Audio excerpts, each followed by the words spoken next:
In this video, I'll be sharing with you 4 crucial tips that will help you get over any loss that you may have suffered in your life. Whether it be a breakup or losing a job that you really enjoyed, or even the loss of a loved one. These 4 tips will help you get over any loss that you may have suffered.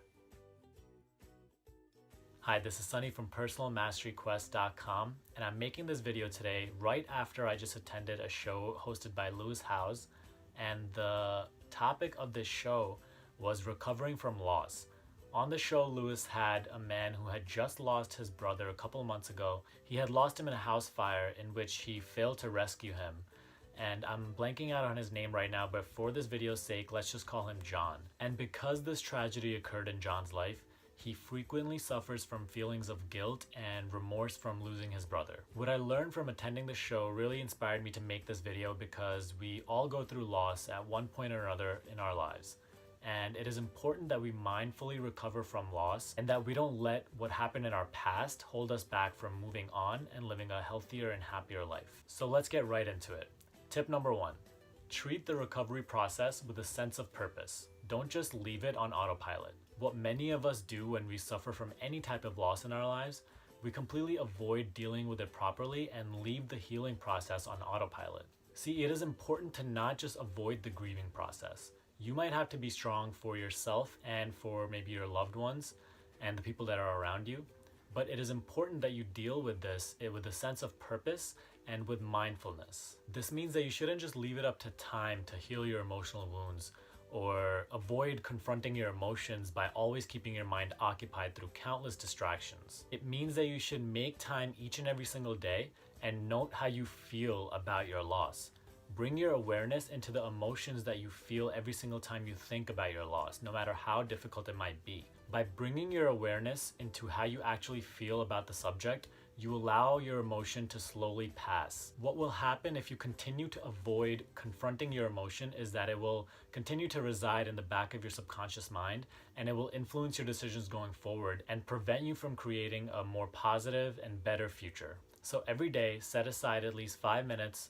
Really note how you feel about the subject, set goals for how you want to feel, and then track your emotional progress. This brings us to tip number 2. Find an activity that really brings you joy and fulfillment.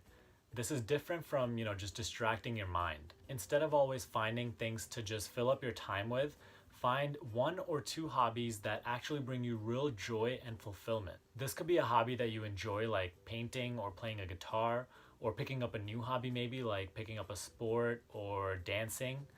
Or it could be something work related, maybe writing or creating content. Whatever it is that brings you into that timeless awareness and brings you actual joy. When you begin to spend more time doing the things that you actually enjoy and the things that bring you fulfillment rather than just distracting your mind, you start to heal your emotional wounds and start getting back into living that positive, healthier lifestyle. Tip number 3. Reach out to other people and allow them to support you and help you. Don't feel like an emotional burden. So during the show, John mentioned that he had a very supportive group of friends and they were all always there for him, especially when he suffered that great loss. But now when he does feel sad from time to time and does feel the need to reach out to someone, he holds himself back from actually reaching out to them because he doesn't want to inflict his negative emotions onto them. And he doesn't want to feel like an emotional burden to them. See, this actually works in the complete opposite manner.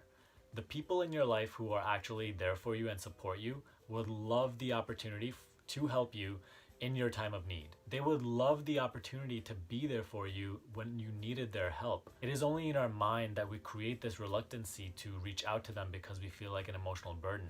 But that is not the case. Not only that, but giving them the opportunity to help you out in your time of need will actually bring you guys closer together.